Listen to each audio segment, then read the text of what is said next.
जब भी वहीद मुराद का नाम आता है, ज़हन में एक चमकता हुआ स्क्रीन आइकॉन उभरता है। हल्की सी चेहरे पर मुस्कुराहट और आंखों में ख्वाबों की चमक, बालों का अपना ही खूबसूरत अंदाज। वो चॉकलेटी हीरो जो लाखों दिलों पर राज करता था। लेकिन उनकी शख्सियत का एक ऐसा पहलू भी था जो अक्सर पर्दाए स्क्रीन से ओझल रहा। ये पहलू था उनके दिल की खामोश अकीदत का, माह मुहर्रम की ताज़ीम और दरवेशों से मोहब्बत का। बहुत से लोग समझते हैं कि फिल्म इंडस्ट्री के सितारे मजहबी रवायात से दूर होते हैं। वहीद मुराद के बारे में भी यही अमूमी राय थी।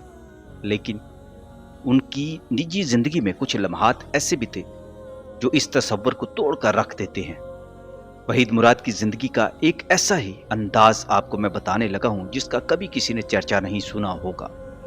कराची में मौजूद दरबार अब्दुल्ला शाह गाजी ये वो जगह है जहां वहीद मुराद मुहर्रम के अयाम में खामोशी से जाया करते थे। कोई कैमरा, कोई पब्लिसिटी उनके साथ नहीं होती थी।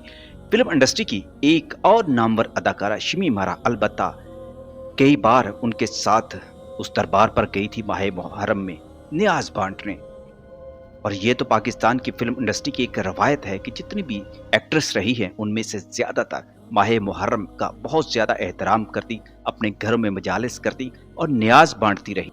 वहीद मुराद और शमी मारा भी दरबार पर हाजिरी देते थे, न्याज की देगे लेकर जाते और वहां मौजूद फुकारा, मसाकिन और दरवेशों में अपने हाथों से वो न्याज तकसीम करते थे। ये सब कुछ बड़ा खामोशी से होता, बगैर किसी तशहीर के। उन लम्हों में वो एक आम इंसान बन जाते जिनकी आंखों में अकीदत और दिल में खलूस होता। बहुत सारे चेहरे उनका यह रूप देखकर हैरान हुआ करते थे, लेकिन फिर उनके हाथ दुआ के लिए उठ जाया करते थे।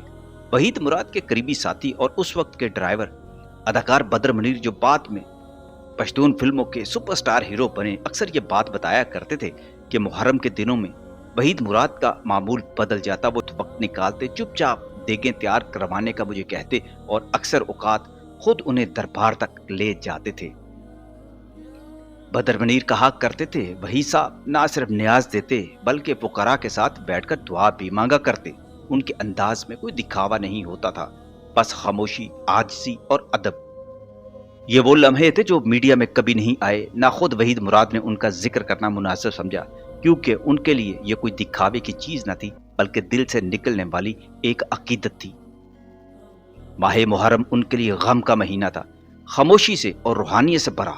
जिस तरह इमाम हुसैन की कुर्बानी ने तारीख बदल दी, वैसे ही शायद वहीद मुराद के दिल पर भी इस अजीम कुर्बानी का असर गहरा था। और मुहर्रम के एहतराम में वो शूटिंग करने से भी गुरेज किया करते थे।